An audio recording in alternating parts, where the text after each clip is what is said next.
ফ্যাসিবাদ পরবর্তী দ্বিতীয় ঈদ উল ফিতর।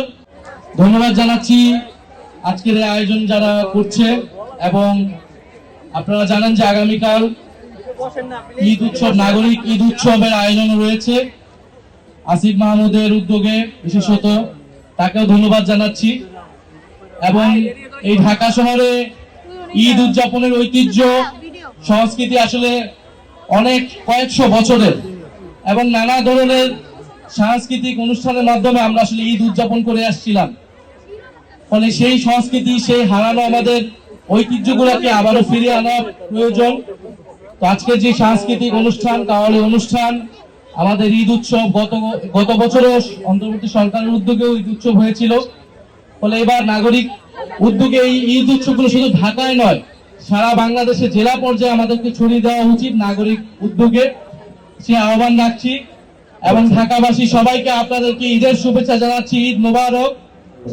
আমাদের ফ্যাসিবাদ পরবর্তী দ্বিতীয় ঈদ উল ফিতর আমরা উদযাপন করতে যাচ্ছি। আশা করি এই ঈদ প্রত্যেকটি মানুষ, সারা দেশের এবং বিশ্বের প্রতিটি মুসলমান আনন্দের সাথে উদযাপন করবে। আমরা আমাদের প্রতিবেশী, পরিবার, পরিজন, আত্মীয়স্বজন সবাইকে নিয়ে ঈদ উদযাপন করব। এবং এই ঢাকা শহরকে নিরাপদ রাখা, পরিচ্ছন্ন রাখা, এটা আমাদের সকলেরই দায়িত্ব।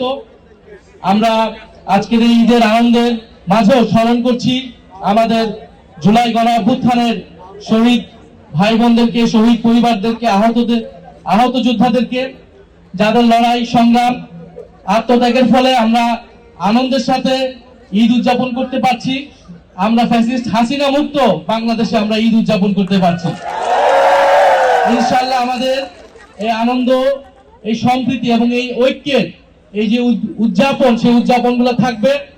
এবং আপনারা সবাই গণভোটে হ্যাঁ এর পক্ষে ভোট দিয়েছেন। বাংলাদেশের 70% মানুষ হ্যাঁ এর পক্ষে ভোট দিয়েছেন। ইনশাআল্লাহ যেই হ্যাঁ এর পক্ষে আপনারা ভোট দিয়েছেন, আমরা সেই হ্যাঁ এর বাস্তবায়ন চাই কিনা?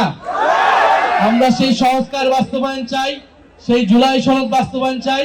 ইনশাআল্লাহ সংস্কার বাস্তবায়নের জন্য, বিচারের জন্য আপনারা আমাদের সাথে থাকবেন, আমরা আপনাদের সাথে থাকব।